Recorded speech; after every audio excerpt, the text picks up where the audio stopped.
Bonjour, je m'appelle Anas Luzituma Bosso, j'ai 36 ans et je suis conseiller en gestion d'entreprise. J'ai fondé et je dirige l'entreprise ALM Management à Genève et nous assistons une trentaine d'entreprises également basées dans la région suisse romande, suisse francophone. Le concept de cette vidéo, et c'est la première que je fais, donc merci de vous abonner à la chaîne YouTube, de liker, de partager, de nous suivre sur les réseaux sociaux. Le concept, c'est d'analyser, de commenter l'actualité des petites et moyennes entreprises et de vous partager mon expérience. Et puis, donc, le sujet d'aujourd'hui, c'est la pénurie de main-d'œuvre qualifiée pour les petites et moyennes entreprises. C'est suite à une étude donc du Crédit Suisse qui est paru récemment, qui a analysé quelques 800 entreprises sur les 3 dernières années. Et ces entreprises, les 2 tiers auraient évoqué justement leurs difficultés à recruter et à conserver des employés qualifiés.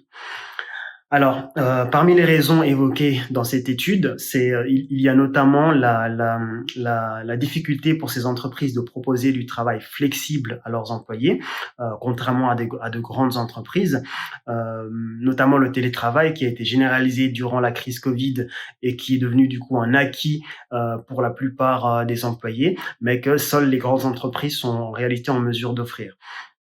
Il y a aussi la difficulté du turnover naturel, qui est simplement le fait que durant les prochaines années, il y a de plus en plus de baby boomers, de ce qu'on appelle les baby boomers, qui vont partir en retraite et qu'il faudra remplacer par des employés de même niveau, ce qui est plus difficile pour les plus petites entreprises. Une troisième raison, c'est la difficulté de mettre en place la formation continue en entreprise pour les plus petites entreprises, sachant que 93% des entreprises sondées ont indiqué qu'elles souhaitaient mettre ça en place en interne, mais que les plus petites sont désavantagées parce qu'il faut plus de moyens, de temps et d'aménagement pour le faire.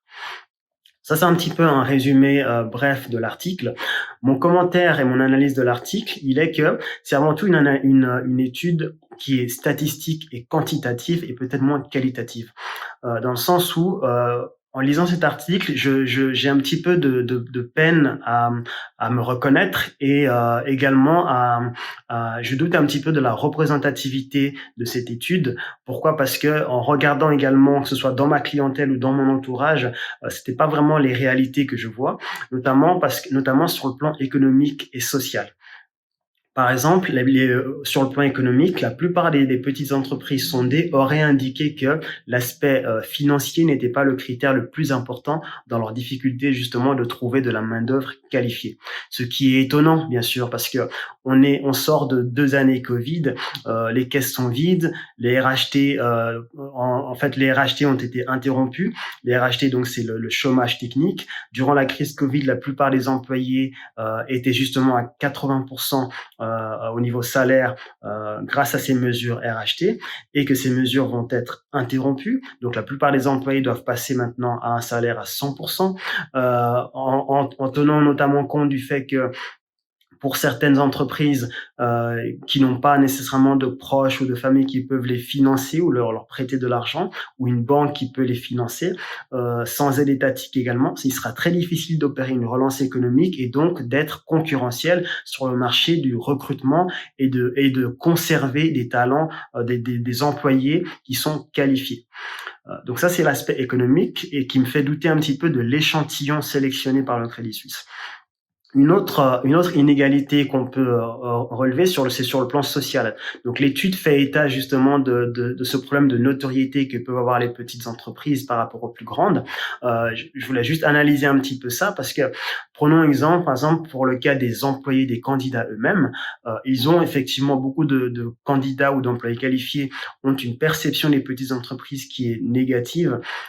Et en fait, vous avez un exemple que j'ai vécu ou que j'ai vu chez mes clients, un candidat qui vient et qui assiste, qui vient à une campagne de recrutement, campagne par ailleurs que vous devez gérer vous-même faute de moyens. Vous ne pouvez pas sous-traiter ça à une agence de recrutement.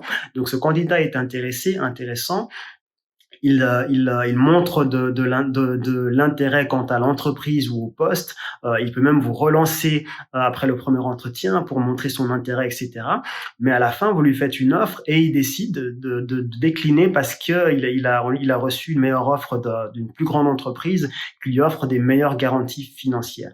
Alors, dans une époque où on est sans cesse à la recherche de sens, il est toujours un petit peu étonnant de constater que l'aspect financier joue toujours un rôle aussi important pour la plupart des candidats dits qualifiés.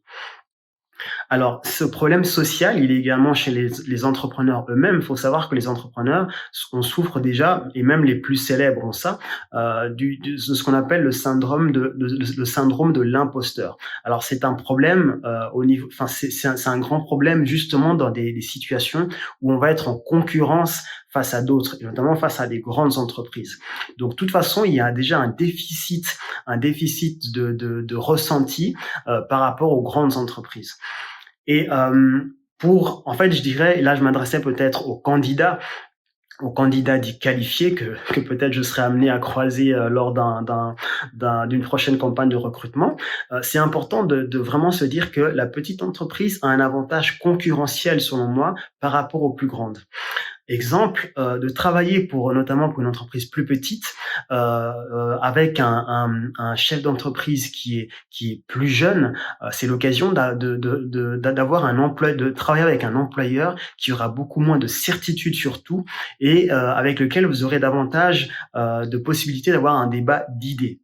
Travailler pour un employeur qui est une femme, c'est l'occasion de travailler avec une personne qui va vous amener une culture du management qui sera différente. Les femmes sont connues pour avoir beaucoup plus d'empathie et de qualités humaines qui sont une plus-value justement dans le management. Travailler par exemple pour une personne racisée comme moi, c'est l'occasion simplement de casser ses préjugés et de découvrir également un modèle de management différent. Donc ça, c'est vraiment une plus-value à prendre sur les petites entreprises. Il y a également chez les petites entreprises la capacité de transformation qui est beaucoup plus grande, beaucoup plus développée que chez les grandes entreprises.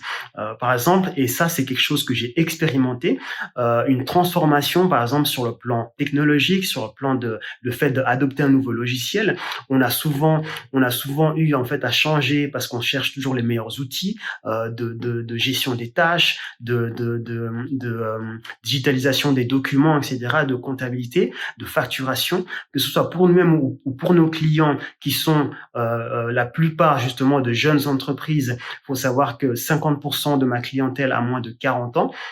On partage vraiment cette culture de la digitalisation qui fait que c'est très facile de s'adapter à la technologie et donc de proposer des solutions de travail flexibles. Et ça, justement, je pense que c'est un gros avantage. Pour ma part, c'est quelque chose que j'ai mis en place dès le début, c'est-à-dire que mon modèle d'entreprise, c'était d'avoir une entreprise digitalisée avec le moins de papier possible et de pouvoir justement offrir à l'ensemble de mon entreprise des possibilités de travailler partout et en tout temps. Donc, je pense que la petite entreprise a un gros avantage sur ce point-là.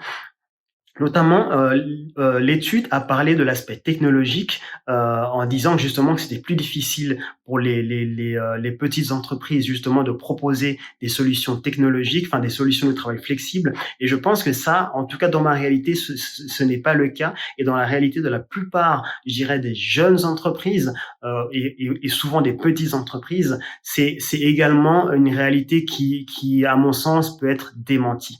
Voilà un petit peu l'analyse que je voulais faire sur cette étude.